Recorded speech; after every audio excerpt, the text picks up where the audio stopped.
عطوني بلولاي عمق بحري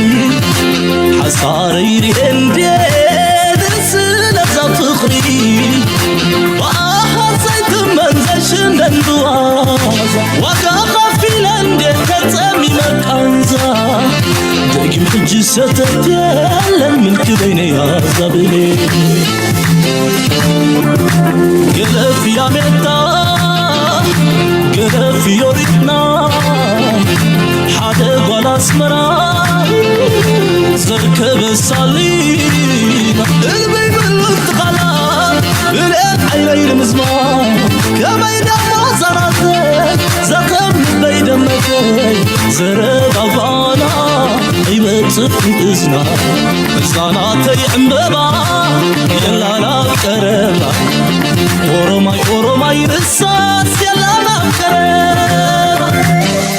ناطق قوم كويت حاريني سبين عقلك من زعفني رب دابي وحس فقنا سبعقني بلون كفلا دينا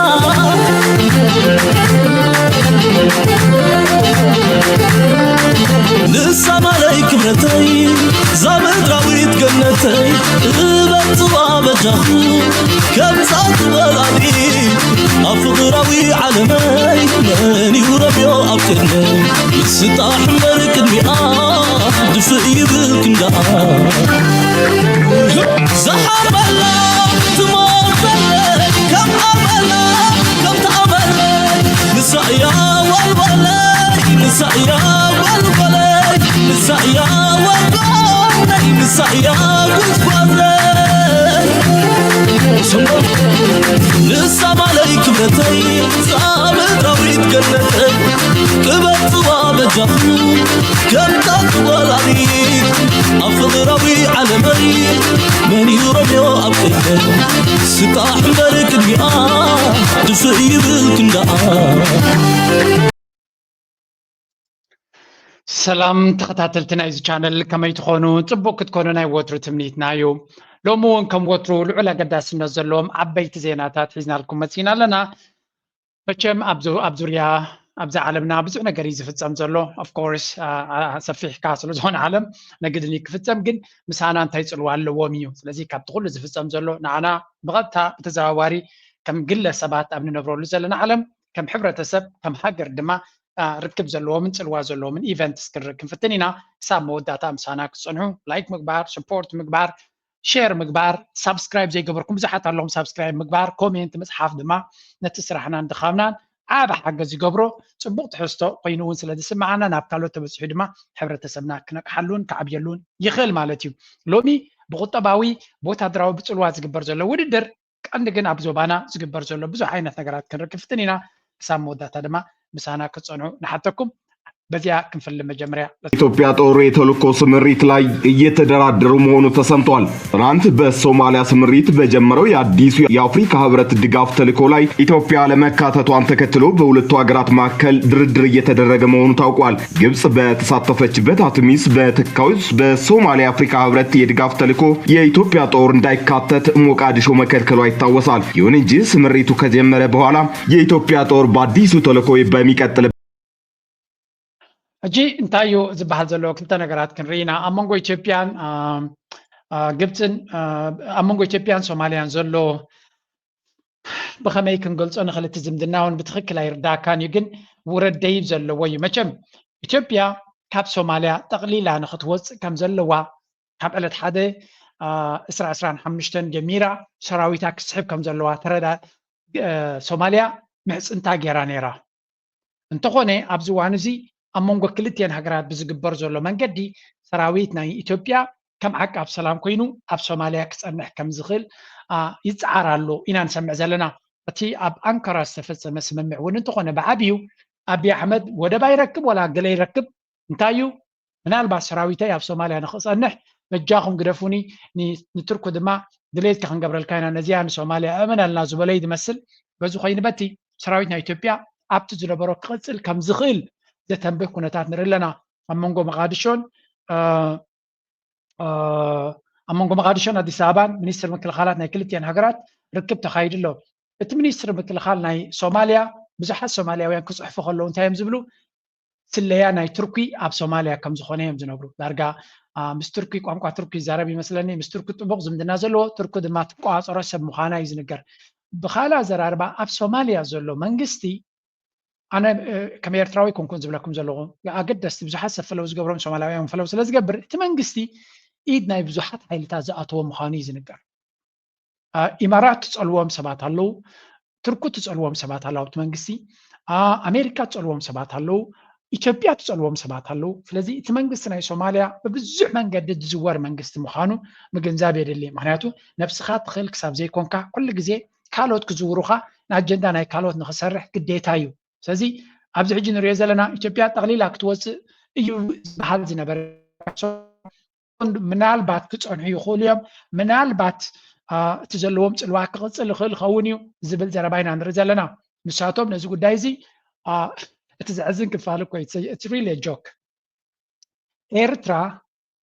ከም ዓቃብ ሰላም ኮይና ንሶማልያ ክትኣቱ መደብ ኣይነበራን ኣይሓተተት ኣይተዛረበት ብዛዕባ ሰራዊት ናይ ኢትዮጵያ ካብ ሶማልያ ክወፅእ ኣለዎ ድዩ ክወፅእ የብሉን ድዩ ኣብኡ ክፀንሕ ኣለዎ ድዩ ክእለ ኣለዎ ድዩ ዝተዛረበተ የብላን ኤርትራ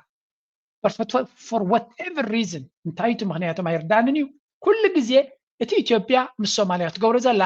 ኤርትራ ሕማቅ ከም ዝስምዓ ዘሎ ገይሮም እዮም ዝዛረቡ እዚያ ነገር እዚኣ ኣነ ክትበርሃለይን ክትርዳእንን ኣይትኽእልን እያ ኦፍ ኮርስ እቲ ብሳይኮሎጂ ገለገለ ከም ዝብልዎ ኢንፌሪዮሪቲ ኮምፕሌክስ ነፍሰ ምትሓት ኣለካ ኮይኑ እቲ ይንዕቀኒ እዩ ትብሎ ሰብ ዝኾነ ንሱ ዝገበሮ ንዓኻ ንክሃሲ ወይ እውን ንስኻ ዝኾነ ዝገበርካዮ ንዑ ከተሕፍር ወይ ንዑ ሕማቅ ከም ዝስምዖ ዝገበርካ ኮይኑ ክስምዓካ ይኽእል እዩ ኤርትራ ግን ናይ ብሓቂ ብናይ ኢትዮጵያ ጉዳይ ዘይትግደስ ሃገር ምዃና ኣብታ ኣካይዳ ናተብትሩ እዮም ዓንዳር ዘረባ ይዛረቡ ሕንፍሽፍሽ ይገብሩ ገለ ይገብሩ ኤርትራ just cool head ርግእ ኢሎ ኣብ መንገዶም እምበር ብዛዕባ እዚ ናይ ኢትዮጵያ ሓሸውየ ኣይግደሱን እዮም ስለዚ ከምዚ ንሪኦ ዘለና ሕንፍሽፍሽፍሽፍሽ ክብሉ ኣብቲ ናይ ኢትዮጵያ ኣብቲ ናይ ሶማል ጉዳይ ብወገን ኤርትራ ግን ዝኾነ ይኹን ዝግበር ነገር የለን እቶም ሶማላውያን ፖስት ዝገብርዎ ዘለዉ ድማ ነዚ ይመስል እዚ ንሪኦ ዘለና ሰራዊት Egypt is deploying over 5,000 ground and naval forces to support ኣቃብ ሰላም ኮይኑ ናብ ሶማልያ ግብፂ ከባቢ 5,000 ከም ኣቃብ ሰላም ኮይኑ ዝኣቱ ሰራዊት ትእቱ ከም ዘላ እዩ ዝንገር ዘሎ 5,000 ዝኾነ ናብ ሓይሊ ምድርን ሓይሊ ባሕርን ክኸውን ዝኽእል ሰራዊት ትእቱ ከም ዘላ ሕጂ ብክልተ ገፅ እያ ሰራዊት ክትእቱ ግብፂ እየ ትዛረብ ዘለኹ ግብፂ ሰራዊታ ንሶማልያ ክትእቱ እያ ክበሃል ከሎ ብክልተ መንገዲ ክእትው ምዃኖም እዮም ዝንገር ሓደ ከም ዓቃብ ሰላም ኮይኑ ዝኣቱ በቲ ዩኤን ዝኽፈል ማለት እዩ 5,000 ዝኸውን ሰራዊት ከም ዓቃብ ሰላም ኮይኑ ናብ ሶማልያ ክኣቱ እዩ ኤግዛክትሊ ንመን ከውፅእ እዚ ምክንያቱ ቀደም መን እየን ነረን ሰራዊትን ኣብ ሶማልያ እትየን ዝነበራ ንድሪ ኢልና ኢትዮጵያ ዝበሃል ሃገር ብክልተ መልክዕ ከም ዓቃብ ሰላም ኮይኑ ዝኣተወ ሰራዊት ነይሩ ከም ዓቃብ ሰላም ኮይኑ ዝኣተወ ሰራዊት ነይሩ ከምኡ ድማ ባይላተራል ሪሌሽንስ ክልተ ኣዊ ዝምድና ስለ ዝነበረን ናይ ክልተን ዝምድና ተኸቲሉ ዝኣተወ ሰራዊት ድማ ነይርዋ ኢትዮጵያ ስለዚ ክልተ ዓይነት ሰራዊት ኣብ ሶማልያ እትያ ነይራ ኢትዮጵያ ካብ 2006 ክሳብ ሕጂ ብዙሕ ገንዘብ ድማ ትኽፈል ነይራ ናይ ዓቃብ ሰላምን ናይ ካልእ እናተባህለ ግብፂ ኣብ 2024 ብዝተገብረ ዓንዳር ኣካይዳ ናይ ኢትዮጵያ ፕራይም ሚኒስተር ኣብይ ኣሕመድ ግብፂ ብዝወሰደቶ ኦፈንሲቭ ወይ እውን መጥቃዕቲ ናይ ዲፕሎማስን ካልእን ንሶማልያ ጎና ብምእታው 5,000 ሰራዊት ከም ዓቃብ ሰላም ኮይኑ ክኣቱ ካልእ 5,600 ሰራዊት ድማ ንፀጥታ ርግኣትን ናይ ሶማልያ ወታደራዊ ስልጠና ንክተባሂሉ ክኣቱ ምዃኑ ከባቢ 10,000 ሰራዊት ክትእቱ ምዃና እዩ ዝንገር ዘሎ ካልኦት ሃገራት ከም ዓቃብ ሰላም ኮይነን ኣብ ኢትዮጵያ እትየን ዝነበራ በዓል መን እየን ድሪልካ ኡጋንዳ ሰራዊት ኣለዋ ኬንያ እውን ሰራዊት ኣለዋ ብሩንዲ ዝበሃል ሃገር እውን ሰራዊት ኣለዋ ኢትዮጵያ እውን ነይርዋ ናይ መን ሰራዊት ዳ ክወፅእ እንድሕር ኢልና ናይ ኢትዮጵያ እዩ ምናልባት ብውሑድ ክተርፍ ክኸውን እምበር ዝለዓለ ክስጎግ ምዃኑ ዝንገር ዘሎ ናይ ኢትዮጵያ ክኸውን ዝኽእል ግን ገለ ፕሬዘንስ ወይ እውን ገለ ሰራዊት ኣብኡ ክህሉ ከም ዝኽእል ክተርፍ ከም ዝኽእል ግን ይንገር ኣሎ እዚ ማለት እንታይ ማለት እዩ ሰራዊት ናይ ኢትዮጵያ ሰራዊት ናይ ሶማልን ፊት ንፊት ኣብ ሶማልያ ክራኸብ ምዃኑ ግብፂ ከምኡ ድማ ኢትዮጵያ ሰራዊቶም ኣብ ሶማልያ መሬት ሶማልያ ክራኸብ ከም ዝኽእል እዩ ዝንገር ዘሎ that means እቲ ኮንፍሮንቴሽን ወይ እውን ወጥሪ ኣብ መንጎኦም ዘሎ እንታይ ክኸውን ከም ዝኽእል ኢና ንርኢ ዘለና ስለዚ ግብፂን ኢትዮጵያን ሰራዊቶም ፊት ንፊት ክራኸቡ እዮም ክበሃል ከሎ እንታይ ትርጉም ክህልዎ እዚ ብኩሉ ዓይነት ክልቲኦም እዚኦም ሓይልታት እዚኣቶም ኣብ መንጎ ሓድሕድ ዘለዎም ወጥርን ሽግርን ንፈልጦ ኢና ብሓፈሻ ግን there is one thing that ንብዙሓት ሰባት ዘገርም ዘሎ ክልቲኦም ኣብ ወጥሪ እዮም ዘለዉ ክልቲኦም ድማ ወላኳ ወቅዓዊ ውግእ እንተዘይጀመሩ ክዋግኡ ዝኽእሉ ሓይልታት ምዃኖም እውን እዩ ዝንገር መሬት ኣይራኸቦም ዘሎ ኣብ መንጎ ግብፅን ኢትዮጵያን ሱዳን ዝበሃል ዓብ ሃገር ኣሎ ስለዚ ብዙሕ ግዜ ግን ዳርጋ ንዓመታት ዝቐፀለ ምትፍናን ኣለዎም ሕጂ ግን ፊት ንፊት ኣብ ሶማልያ ክራኸቡ እዮም ካልኣይ ድማ ሰራዊት ናይ ግብፂ ኣብ ሶማልያ ክኣቱ ተኮይኑ ብቐረባ ኣብ ደቡብ ናይ ኢትዮጵያ መፅኡ ኣሎ ማለት እዩ ብንየው ድማ ምስ ሱዳን ብቐረባ ይሰርሑ ስለ ዘለዉ ኣገይን ብሱዳን ኣቢሉ እውን ናብ ደቡብ ናይ ኢትዮጵያ ክቐርብ ከም ዝኽእል ሰራዊት ናይ ግብፂ ንርኢ ኣለና ሕጂ ግብፂ ሰራዊታ ኢትያ ምስ ኢትዮጵያ ግንባር ከፊታ ክትዋጋ ዝብል መደብ የብለይ ምክንያቱ ዋላ ቁጠባ ናቶም ሽግር ኣለዎም እንታይ ግን ክገብሩ ይኽእሉ ከምቲ ቅድሚ ሕጂ ዝገብርዎ ዝነበሩ ውሽጣዊ ፀገም ናይ ኢትዮጵያ ንምብልሻው ኩሉ ዓይነት ምትእትታው ንክገብሩ ኣብ ቀረባ ምክንያት ኣለዎ ሓደ ካብቲ ኣብዚ እዋን እዚ ፖለቲካዊ ሕንፍሽፍሽ ዝረኣየሉ ዘሎ ሓድሽ ዳርጋ ተረጋጊኡ ዝነበረ ሕጂ ግን ተመሊሱ ሕንፍሽፍሽ ዝረኣየሉ ዘሎ ኣካል ናይ ኢትዮጵያ ክልል ሶማል እዩ እቲ ኦጋዴን ዝበሃል ቦታ ሓድሽ ወታደራዊ ምንቅስቃሳትን ዕግርግርን ጀሚሩ ኣሎ እዚ ድማ ብኩሉ መንገዲ ከምዚ ዶ እናበሉ ይዛረቡ ኣለዎ ግን there is a reason for it ምክንያት ኣለዎ እዚ ከዓ ሓደ ኢትዮጵያ ምስ ሶማሌላንድ ዝነበራ ሓሸውየ ብሕማቅ ከም ዝተወደአ ዝንገር ዘሎ ሶማሌላንድ ድማ ዕጉባት የለውን ስለዚ ሶማሌላንድ ከም ዝተጠለሙን አብይ አሕመድ ተፃዊቱ ከም ዝጓሓፎምን እዩ ዝንገር ዘሎ ኣብ ሶማሌላንድ መፅኡ ዘሎ መንግስቲ ድማ እንታይ ይብሉ ኣለዉ ኣብ ሶማሌላንድ መፅኡ ዘሎ ሓድሽ መንግስቲ ሚኒስትሪ ጉዳያት ወፃኢ መሪፅዎ ዘሎ ነቲ ኢትዮጵያ ምስ ሶማሌላንድ ትኸዶ ዝነበረ ዘይድግፍ ምስ መንግስቲ ምስ ፌደራል መንግስቲ ናይ ሶማልያ ድማ ርክብ ክምስሪ ዝደሊ ሰብ ምዃኑ እዩ ዝንገር እዚ ንባዕሉ ነቲ ኣቢ ዝሓስቦ ዝነበረ ሓይሊ ባሕሪ ዶ ስግንጢር ዶ ኩሉ ዳርጋ ክሰልጥ ከም ዘይክል ዘተንብብ ምክንያት ንርኢ ኣለና እስዋይ እሱ እውን ምስ ሶማልያ ዝገብሮ ዘሎ እውን ምናልባት ኮንዶኾን ካብ ሶማሌላንድ ተስፋ ስለ ዝቆረፀ ገለ ነገር ተስፋ ክረክብ ኢሉ ይኸውን ንዝብል እንተታት እውን ክትሓስበሉ ትኽእል ኢኻ እዚ ኮይኑ በቲ አብይ አሕመድ ዲፕሎማቲካሊ ናይ ብሓቂ ከም ዝኸሰረን ዝወደቐን ኣብ ልመና ኣትዩ ከም ዘሎ ንርኢ ኣለና ካብኡ ብዘይ ስንፍ መንገዲ ግን ሓንቲ ኢንተርቪው ኣብ ዘላ እስከ እዚኣ እስከስምዕዋ አምባሳደር ኤፍጌኒ ተርኪን ለቃለ መጠይቁ ፈቃደኛ ስለሆኑ ከልብ አመሰግናለሁ። ስለማምጣታችሁ እኔም አመሰግናለሁ። አምባሳደር የኢትዮጵያና የሩሲያ ግንኙነት ምን አይነት መልክ አለው? በመግባባት በጋራ መተባበር በጋራ መተማመን የተመሰረቱትን እዚ ኣምባሳደር ናይ ራሽያ ኣብ ኢትዮጵያ ምዃኑ እዩ ዝንገር ዘሎ ኢንተርቪው በአምሓርኛ ይገብር ኣሎ ስለዚ በአምሓርኛ ክገብር ተጀሚሩ ምስቲ ዓዲ ክሳዕ ክንደይ ተዋሂዶ ከም ዘሎ ዘርእየካ ብካልእ ኣዘራርባ ንረብሓ ናይ ኢትዮጵያ ክሰርሕ ዝኽእል ምዃኑ እውን ንርኢ ኣለና ኦፍኮርስ ንረብሓ ናይ ራሽያ እዩ ዝሰርሕ ራሽያን ኢትዮጵያን ዘለዎም ዝምድና ድማ ማንም ኤርትራዊ ክስሕቶ ዝኽእል ኣይኮነን ምክንያቱ ሕብረት ሶቪየት ማለት ራሽያ እዩ ንደርጊ ክሳብ ዓንቀሩ እጥቆም ካብ 4 ቢልዮን ዝትመን ወታደራዊ ሓገዝ ብምግባር ኣብ ልዕሊ ኤርትራ ዝተገበረ ናይ ቃልሲ ናይ ህዝቢ ኤርትራ ንክደናጎን ምረት ንክህልዎን ክበድ ንክህልዎን ብዙሕ መስዋዕቲ ንክንከፍል ዝገበሩ ሕብረት ሶቪየት እዮም ነይሮም ስለዚ ሕጂ እውን እንትኾነ ኢትዮጵያ ምስ ራሽያ ዘለዋ ዝምድና ዕምቆት ከም ዘለዎ በዚ ኢኻ ትርኢ ኣምሓርኛ ዝዛረብ ዲፕሎማት ናይ ራሽያ እዩ ዘሎ ኤኒዌይ ምስ ኢትዮጵያ ዘለዎ ዝምድና ፅቡቅ እንተኾነ ሽግር ኣይምኾነን ነይሩ ኣብዚ ብዛዕባ ኣፍ ደገ ባሕሪ ክዛረብ ከሎ ግን ሓንቲ ሳክፋል ምንድን ነው ምስጋናችንን መግለጽ አለብኝ። ኢትዮጵያ የባህር በር የማግኘት ጥያቄ አላት። በዚህ ረገድ የሩሲያ አቋም ምንድን ነው? የባህር ሕጂ እንታይ እዩ ዝብል ዘሎ ሓደ ክነስብሎ ዘለና ኣቐዲሙ ብዛዕባ ኣፍ ደገ ባሕሪ ዝምልከት ተዛሪቡ ከም ዝነበረን ሕጂ ድማ ደጊሙ ኢትዮጵያ ኣፍ ደገ ባሕሪ ትደልላ ካብ ጎረባብታ ራሽያ ድማ እንታይ ቅዋም ወይ እንታይ መርገፅ ኣለዋ ኣብዚ ጉዳይ እዚ እዩ ዝብሎ ዘሎ ትሕቶ ደይ መደይሎም ዲፕሎማስያዊ ፀቕጢ ንምፍጣር ዝጥቀምሉ ዘለዉ እዩ ኣብዚኣ ኩሉ ሰብ ክንፅረሉ ዘለዎ ኢትዮጵያ ኣብዚ እዋን እዚ ኣባል ናይ ብሪክስ እያ ኣባል ናይ ብሪክስ ማለት ድማ ተንቀዋምቲ መንበርስ ናይ ብሪክስ ዝበሃላ ራሽያን ቻይናን ኣለዋ ክልቲአን ሃገራት ከምኡ ድማ ኢትዮጵያ ኣብቲ ናተን ሰርክል እያ ዘላ ሕጂ ስለዚ ዲፕሎማቲካሊ ነተን ንኣብነት ኤርትራ ምስ ራሽያ ምስ ቻይና ፅቡቅ ዝምድና ኣለዋ ኢና ንብል ዘለና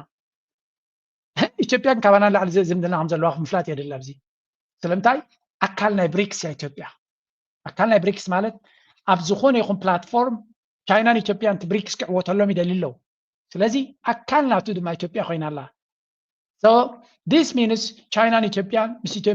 ቻይናን ራሽያን ምስ ኢትዮጵያ ኮይኖም ንኤርትራ ክሓርምዋ እዮም ማለት ኣይኮንኩን ግን again ኢትዮጵያ ኣብዚ ቋንቋ ናይ ዲፕሎማሲ እውን ካባናን ላዕሊ ንኣሜሪካ ይኹን ንራሽያ ይኹን ንቻይና ልዕልና ዲፕሎማቲካሊ ክዓፅፍዎም ከም ዝኽእሉ I don't think ዝኾነ ኤርትራዊ ዝጠራጠር ዘሎ ይመስለኒ ዝኾነ ኤርትራዊ ኣብዚ ጉዳይ እዚ ክጠራጠር ዝኽእል ኣይመስለንን ስለዚ እቲ መንግስቲ ናይ ሻዕብያ ኣገለገለ ንዛረቦ እውን ንዓና እውን ትክክል ጌርና ንክንገልፆ መንግስቲ ናይ ሻዕብያ ወይ መንግስቲ ኤርትራ ምስ ቻይና ምስ ራሽያን ጥቡቅ ዝምድና ኣለዎ ግን ኣብ ደገ ባሕሪ ወይ እውን ቤዝ ናቱ ክገብር ናቶም ክገብሩ ወታደራዊ ቤዝ ክገብሩ ግን ክሳብ ሕጂ ተበግሶታት ኣይረኣናን ብግምት ኣሉ ድማ መንግስቲ ኤርትራ ምስ ጥልያን ዝገብሮ ዘሎ ምስ ግብፂ ዝገብሮ ዘሎ ግብፅን ጥልያንን ክልቲኦም ጥቡቅ ዝኾነ ዝምድና ምስመን ኣለዎ ምስ ኣሜሪካ ኣለዎ ሰው ኣብይ ኣሕመድ ድማ ምስ ኣሜሪካ ፅቡቅ ዝምድና ኣለዎ ግን ኣሜሪካ ድማ ኣብ ልዕሊ ኣብይ ኣሕመድ ድማ ጥርጥር ኣለዋ ዶናልድ ትራምፕ ኣብ ስልጣን ክመፅእ ከሎ ተቃላጢፋ መንግስቲ ኤርትራ ኳሓጎሰካ ምሳኻ ክንሰርሕ ድማ ድልዋትና ኢሎም ዝኾነ ጋዜጠኛ ኣብዚ ከምፃልኩም ኣይደልን እየ እንታይ ኢሉ መንግስቲ ኣሜሪካ ኣብ ዘበነ ዶናልድ ትራምፕ ንኤርትራ ከነፅላ ከም ዘለዎን ክሃርማ ከም ዘለዎን ምሕፅንታ የቕርብ ኢሉ ኣሎ ምክንያቱ መንግስቲ ሻዕብያ ኣይዶን ሓቅነት ዘለዎ ይመስለንን ግን እንታይ ኢሉ ነይሩ ሻዕብያ ሎቢይስትስ ኣብ ዋሽንግተን ብዙሓት ብገንዘብ ሰብ ቆፂሩ ንዶናልድ ትራምፕ ምስኡ ሽርክነት ክገብሩ ይሓቱ ከም ዘለውን እዚ ድማ ሓደገኛ ተበግሶ ስለ ዝኾነ መንግስቲ ኣሜሪካ ክትንቀቐሉ ከም ዘለዎ እዩ ተዛሪቡ እንታይ እየ ዝብለኩም ዘለዎ ከተሓዘልኩም እዚ ራሻ ቻይና ኣሜሪካ ሰለስተ ሱፐር ፓወርስ እየን ሰለስቲአን ድማ ቻይናን ራሽያን ብሓደ ኣሜሪካ ድማ በቲ ካልእ ኣብ ብርቱዕ ዝኾነ ውድድር ጂኦፖለቲካዊ ውድድር እየን ዘለዋ ኣሜሪካ ኤርትራ ድማ ምስ ቻይናን ራሽያን ፅቡቅ ዝምድና ከም ዘለዋ ንርኢ ኣለና ባት there is another country ኢትዮጵያ ዝበሃል ኣብ ጎረቤትና ምናልባት ኣብ ዲፕሎማሲ ክኸውን ከሎ ልዕለና ክጎይ ዝኽእል ወይ እውን ተሰማዕነት ዘሎ ታሪካዊ ዝምድና ዘለዎም ዜና ሃገራት እዚኣቶም ምስ ቻይና ዕምቆት ዘለዎ ናይ ንግዲ ሽርክነት ኣለዎ ቻይና ድማ ቢልዮናት ገንዘብ ኣለቂሓቶላ ከምኡ ድማ ራሽያ ክኸውን ከሎ ድማ ታሪካዊ ዓብዪ ምትእስሳር ኣለዎ ስለዚ ምስ ኣሜሪካ ድማ ካብ ቀደም መጋበርያ ናይ ኣሜሪካ እዩ ነይሩ ኣብዘን ዝሓለፈ 5 ዓመት እኳ ቆረብትለይ ጎዲሉ ክንብል ንኽእል እምበር ኣንከር መልሕቕ ኮይኑ ዘገልግል ዝነበረ ሃገር እዩ ኤርትራ ኣብ ነብሳት ኣማሚና እትኸዶ ጉዕዞ ብጣዕሚ ፅቡቅ ክኸውን ከሎ ኤርትራ ቅልጡፍ ዝኾነ ካልእ ዲፕሎማስያዊ ጉያ ክትገብር ግን ንሪኦ ዘለና ግን ኣገዳስነት ኣለዎ ምክንያቱ እቲ ኢትዮጵያ ዝበሃል ውሽጣዊ ፀገም ስለ ዘለዎ እምበር ዲፕሎማቲካሊ ካሃስየካ ደገፍ ንክረክብ ፀገም ዘለዎ ኣይኮነን ካልኦት ሃገራት ንክድግፍዎ ኩሉ ግዜ ኣይዶኖ እንታይ እቲ ምስጢር ክርዳኣኒ ይክእልኒ ግን ካብ ደገ ካብ ካልኦት ሓገዝ ንክረክብሲ ቀሊል እዩ ንኢትዮጵያ ኩሉ ግዜ ሓገዝ ምስ ተዋህበ እዩ ሓገዝ ዳደ ይሰርሓሉን ውፅኢት ደየምፅን ስለ ዝኾነ እምበር ኩሉ ግዜ ሓገዝ ምስ ረኸበ እዩ ግን ነዚኣ ድማ ናይ ቀደም ናይ ደርጊ ዝነበረ ሓላፊ ክምልሰሎም ይፅነ ኢለ ክሰምዕ ሕጂ ታሕቶ ብኸመይ ይምልስ ኣረእይዎ ኣብ ደገ ባሕሪ ኢትዮጵያ ትደልላ እንታይ እዩ ናትኩም ኩነታት ይብሎም ኣሎ ግን የሩሲያ አቋም ምንድን ነው የባህር መውጫ ማጣት ለማንኛውም አገር ጎጂ ነው እሱ ግልጽ ነው በሌላም በኩል ደግሞ በዛት ያላችሁ የባህር መውጫ የሌላችሁ መንግስታት በዓለም ሲገኙ ቆይተዋል ከሁሉም በፊት መውጫን ለማግኘት የጋራ መግባባትን ማጠናከር የጋራ መተባበርን ማስፋፋት ማረጋጋት ያስፈልጋል ይህንን ሁሉ በህግ መስክም ማጠናከር እና ወስተናን ማድረግ ያስፈልጋል እንግዲህ ኢትዮጵያ በዚህ በነኚህ ሕጂ እንታይ ዝብል ዘሎ ሓቂ ንምዝራብ ወይ እውን ትክክለኛ ስእሊ ንምሃብ ካብ ኤርትራ ወደብ ወሰዱ ወይ እውን ካብ ሶማልያ ወሰዱ ይበለን ኣብ ቀዳመይቲ ኢንተርቪው ናቱ ቅድሚ ሕጂ ተገይራ ዝነበረት ጎረባብቲ ክትሓበራ ኣለዎ እንዶ ገለ ኢሉ ገለ ዘይከውን ዘረባ ተዛሪቡ ነይሩ ሕጂ ግን ጥንቅቕ ኢሉ እዩ ዘረባ ጎረባብቲ ሕራይ እንድሕር ኢሎም ብሰላማዊ መንገዲ ብሕጋዊ መንገዲ ብዓለም ለኻዊ መንገዲ ኢትዮጵያ ኣብ ደገ ባሕሪ ንክትረክብ ኢንተርናሽናል ሕጊ እውን ጎረባብቲ እተን ኣብ ደገ ባሕሪ ዘለወን ነታ ዘይብላ ብባሕሪ ኣብ ደገ ዘይብላ ክሕግዛን ክትሓባበራን ይነግር እዩ ይብል ኣሎ ንኢትዮጵያ ኣብ ደገ ባሕሪ ንኸይትረክብ ዝኸልከለ ሃገር ድማ ከምዘየለ ኩሉ ሰብ ይፈልጥ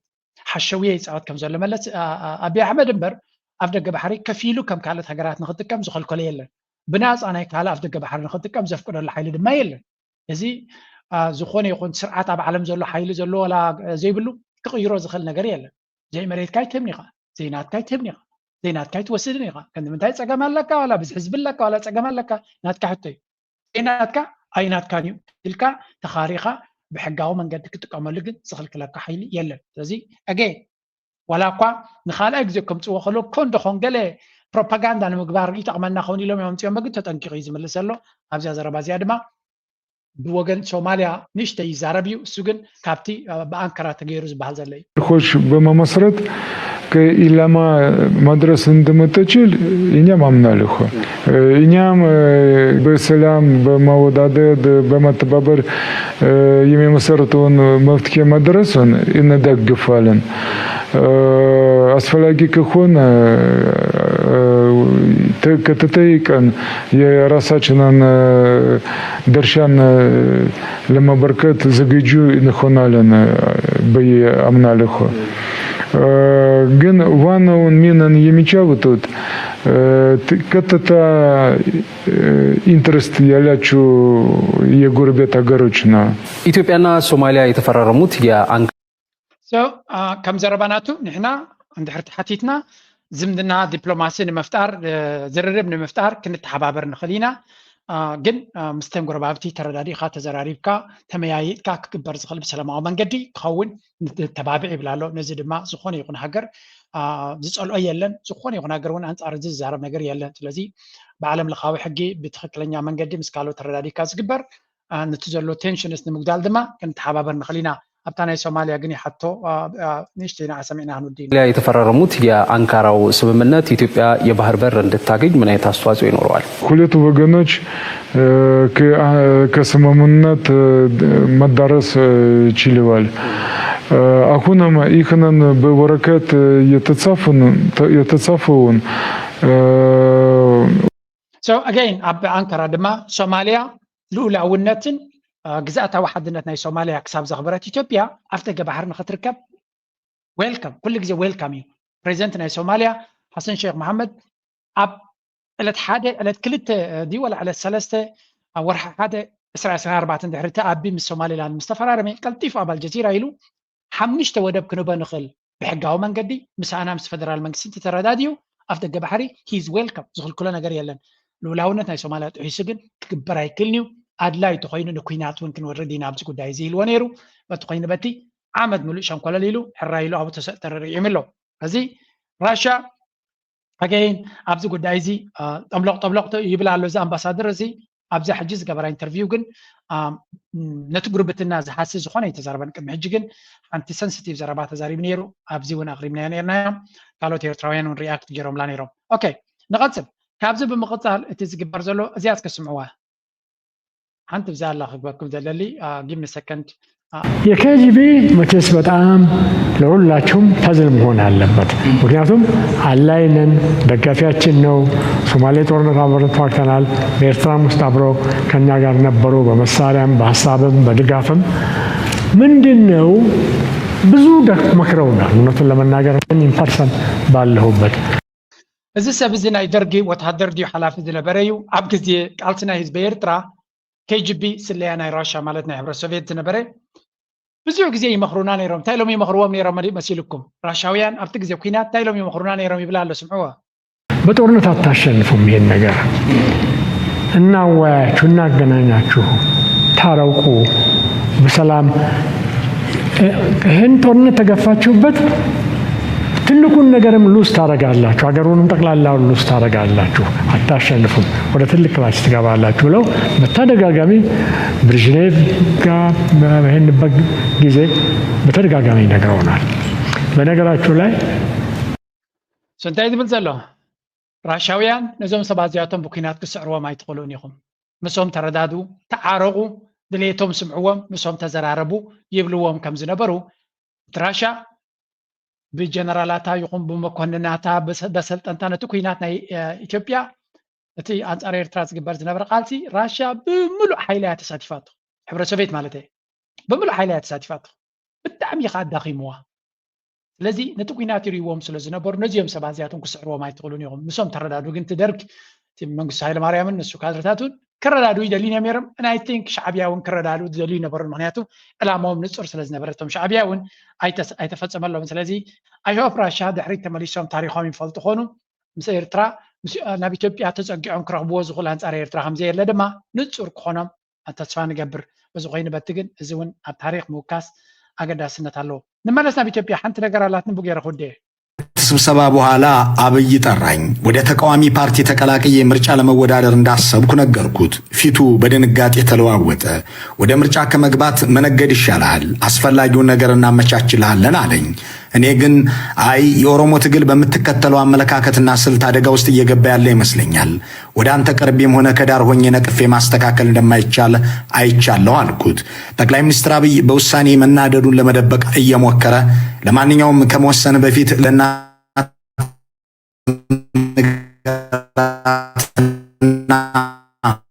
አሳምናት ልታጣሃት ትችልም አለኝ። እዚያ ተሰምዖ ጽናሕኩም ካብታ መጽሐፍ ናቱ ወፂያ ዘላ ዝወሰድዋ እያ ጆሃር መሐመድ ንአብይ ኣሕመድ ኣብ ምርጫ ክወዳደረካየ ከም ተቃዋሚ ፓርቲ ኮይና ኣትያ ኣብ ምርጫ ክወዳደረካየ ምስ በሎ ኣቢ ከመይ ከም ዝሰንበደን እዚኣ ትገብራ ዘለኻ ገዲፍካ ነዚ ሓሳብ ገዲፍካ ኣብ ቢዝነስ እቶ ኩሉ ነገር ክሕግዘካ ቢዝነስ ማን ኮንካ ተወዳደር ኢልዎ ስለምንታይ ኣብ ፖለቲካዊ ውድድር ህዝቢ ኦሮሞ ኣብ ጎኑ ክኸውን ከም ዝኽእል ንጆሃር መሐመድ ንዑ ድማ ሓደጋ ክወጥቆ ከም ዝኽእል ስለ ዝተረድኦ ንሱ ግን ተቕብል ኣቢሉ ንስኻ ነቲ ቃልሲ ናይ ህዝቢ ኦሮሞ ከተሳልጦ ትኽእል መራሒ ከም ዘይኮንካ ርኢካ ኣለኹ ነቒፍናካ ተዛሪብናካ እውን ዝመፅእ ለውጢ የለን ስለዚ ንዓኻ ተወዳዲርና ምእላይ ጥራይ እዩ ወይ እውን ምሳኻ ምውድዳር ጥራይ እምበር ምሳኻ ሓቢርካ ክስራሕ ዝኽእል ረብሓ ናይ ኦሮሞ ክሳለጥ ስለ ዘይክእል ኢልዎ ሽዑ እዚኣ ከድካ ምስ ኣዴኻ ተረዳዳእያ ኣዴኻ ተዛረባ እዛ ትብላ ዘለኻሲ ደጊምካ ሓሰበላ እዚ ዓይነት እዩ ምስ ኣዲዩ ተዘራሪቡ ዶ ስምዕዎ ብዚኣ እኔም መጀመሪያ እናቴን አማክሬ ወደ ትግል አልገባሁም አሁንም ከሷ ጋር መማከር ያሻም ብዬ የመጨረሻ ውሳኔ እንደሆነ አረጋገጥኩለት። በዚህ ጊዜ ድንገት እጄን ይዞ አይኔን እያየ የምትፈልገውን ነገር አውቃለሁ፣ አንድ ነገር በትክክል እወቅ፣ እዚህ ሀገር ውስጥ የምታስቸግሩኝ እንደ ድርጅት ህወሓት እንደ ግለሰብ ደግሞ አንተ ነህ፣ አታሸንፉኝም፣ አጠፋችኋለሁ፣ ካልቻልኩም ይችን ሀገር እበትናታለሁ ብሎ ቁጣ በተቀላቀለበት ድምፅ እየዛተ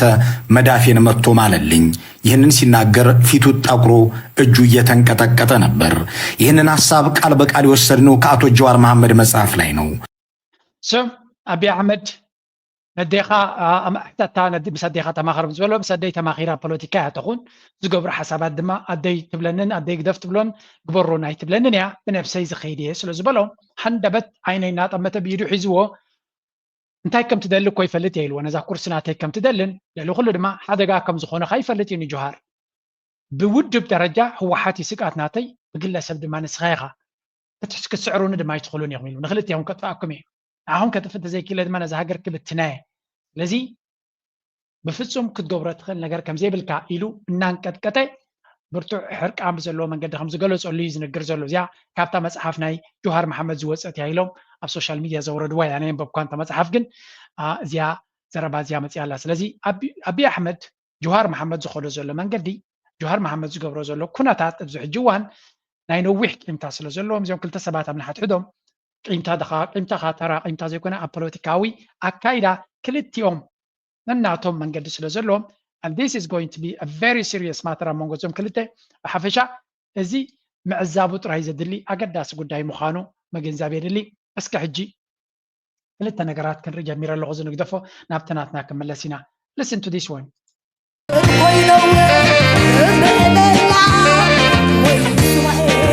ሙሉ ስመይ መርሃ ክብራ ይበሃል ካብ ቤት ትምህርቲ ሓላየ መጽ ኣብዚ ድማ ኣብዚ ማእከል ትምህርቲ እንዳሃስን ተማሃሮ ከዓ ከም ተማሃራየ ማለት ሕጂ ዛሎ ማዓንቲ ዝና ምጽያ ዘለና ፕሮጀክት ራዳር ትበሃል ራዳር ክንብል ከለና መቸም ኣገዳስነታ ኩላኩም ትፈልጦ ኣዝያ ኣብ ኣገዳስነት ዘለዋ ሕጂ ብፍላይ ኣብ ናይ ኤርትራ ተመጺና በዘለዋ ስትራቴጂካዊ ቀማምጣ ብሰለስተ ማለት ምድሪ ባሕሪ ብኣየር ሰለስቲኡ ውሕስነት ኣለያ ነዚ ውሕስነት ድማ እዛ ራዳር ክጠቕመና ትኽእል ማለት እዩ ሕጂ ክንርኢ እንዳሕርዳ ኮይና ከዓ እዚኣ ከምታ ስቴሽን ናይ ተራዳርያ እዛ ከምቲ ኢንተርሰፕተር ማለት እዩ ሕጂ ዝኾነ እንድሕርዳ ሚሳይል ወይ ዝኾነ ኣየራት ንሃገርካ ዝደፍር መፅኡ ወይ ድማ ብባሕሪ ከዓ ዝኾነ ሳብማሪን እንዲገለ ኣብ ባሕሪ መፃና እሞ እዚኣ ከዓ ነዚ ኩሉ ነገራት ከላኸልና ማለት እዩ ሕጂ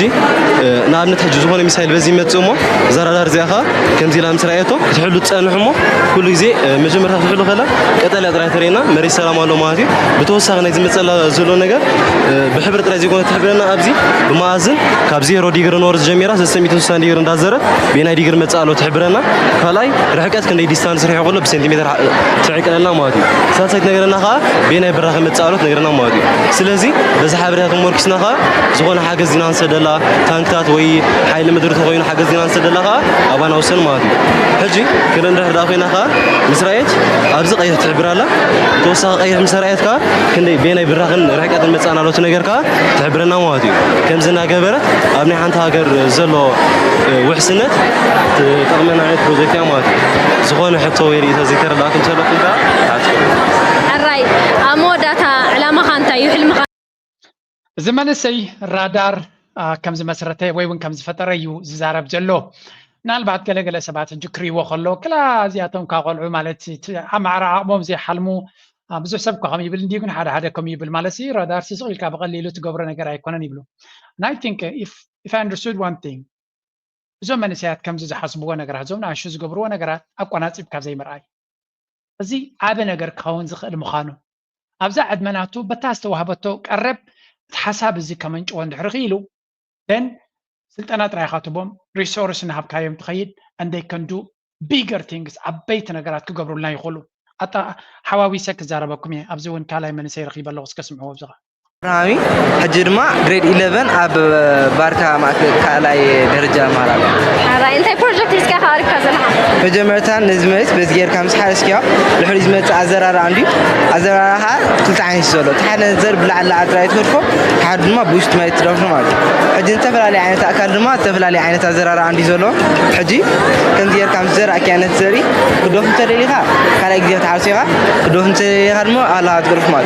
حجي بتوساو انت جبتليها بزي ادوخ بزي ما تصرب على عيار كانت ما تقول مو بوغير كارما اتاوتات كاتزمات شو عمو داتا كل سرعه كام سودا كارما بزي كانت ما يتشيول مو كل سرعه كاس بوهد زين بوهد وصايتات موديك يالها مال هراي عمو داتا انت حلمها حلمها انت مودا فاستكون عدلي خلا كاني ابز عودن نزلي منسات انت لبواته محلال اب كمبيوتر انجينيرينج تمريغا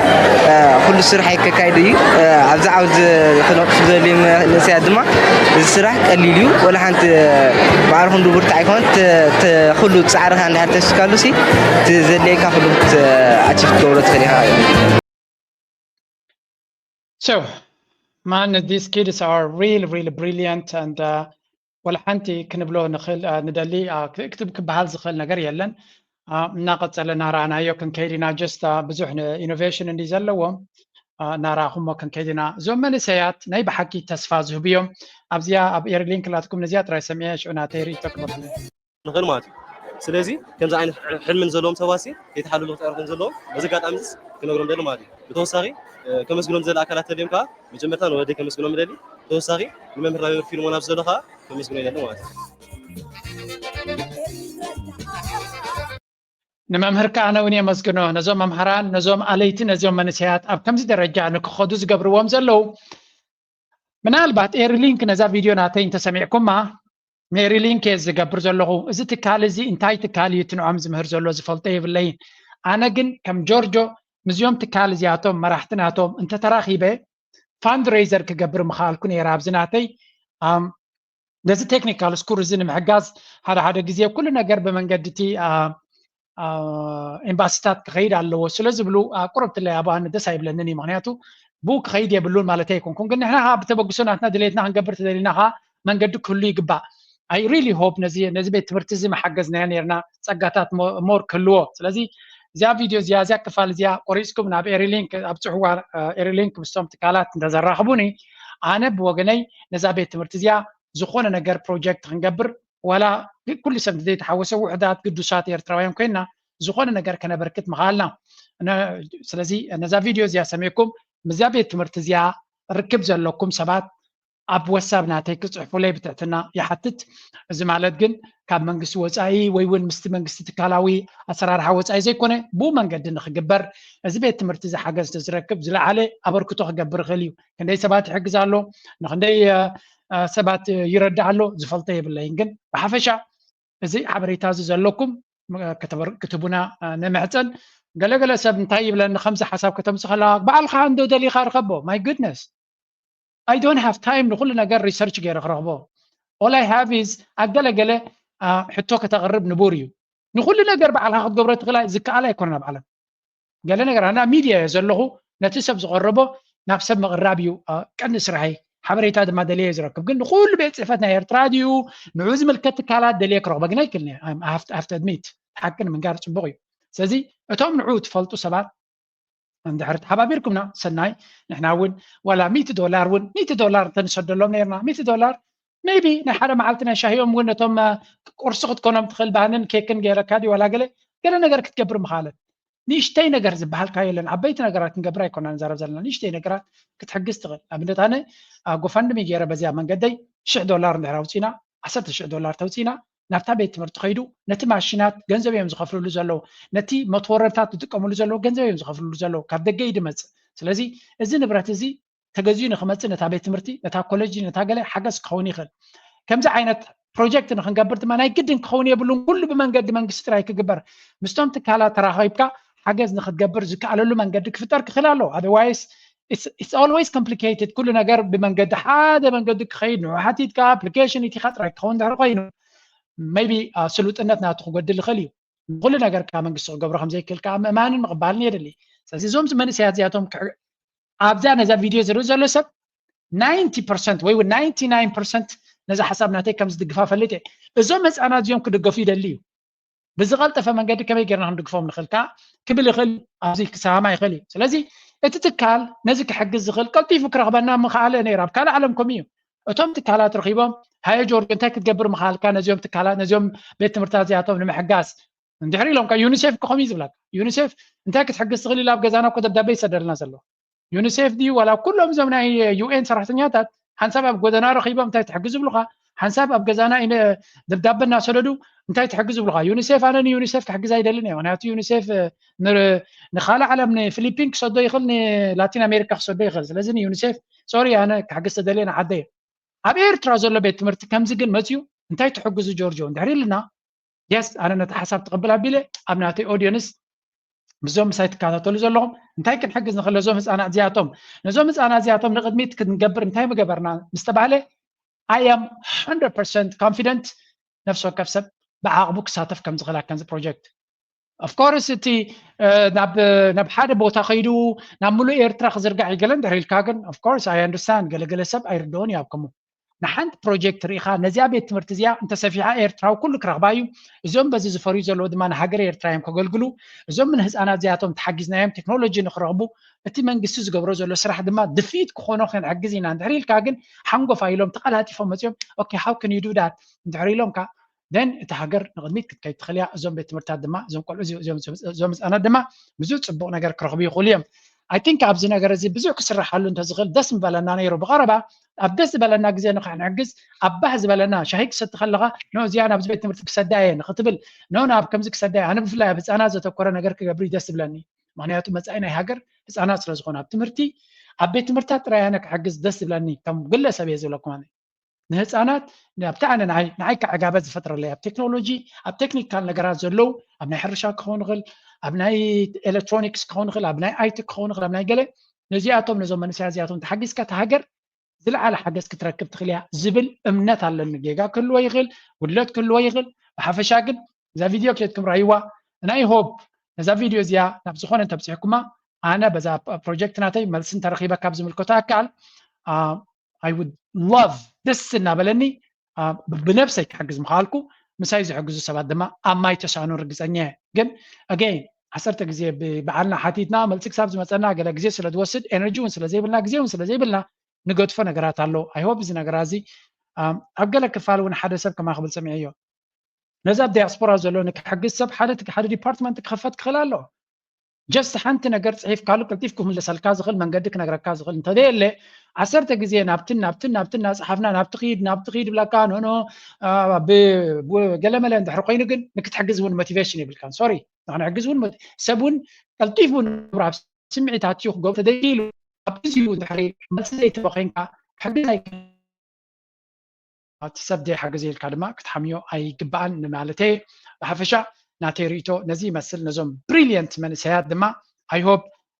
أبصبغ درجة بتشوفهم نزهجرهم نبلع عليكم تسوى من البات نزي أقول ترى كسمعكم سوري إن نويت تزاري بالله